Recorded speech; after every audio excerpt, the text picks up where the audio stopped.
વડાપ્રધાન નરેન્દ્ર મોદી અમેરિકા પહોંચતાની સાથે જ તેમનું ભવ્ય સ્વાગત કરવામાં આવ્યું હતું। ન્યૂયોર્કની હોટલમાં જ્યાં મોદી રોકાયા છે ત્યાંથી બહાર આવીને મોદી લોકોને મળવા પહોંચી ગયા હતા, તો ભારતીયો પણ મોદીને જોઈને ઉત્સાહમાં આવી ગયા હતા। મોદીનું ઉમળકાભેર સ્વાગત કરતા હર હર મોદીના નારા લગાવ્યા હતા। મહત્વનું છે કે અમેરિકામાં પોતાના 100 કલાકના પ્રવાસ દરમિયાન મોદી અનેક કાર્યક્રમોમાં ભાગ લેવાના છે।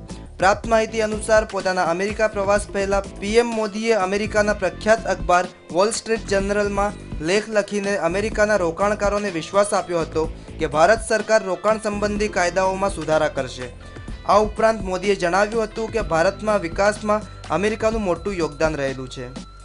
વડાપ્રધાન નરેન્દ્ર મોદીએ ભારતની યુવા શક્તિની વાત કરતા કહ્યું હતું કે ભારતમાં 80% વસ્તીની ઉંમર 35 વર્ષથી ઓછી છે, જેથી ભારતના યુવાઓના દમ પર આર્થિક વિકાસના પથ પર ચાલવા માટે તૈયાર છે। Bureau report, news online.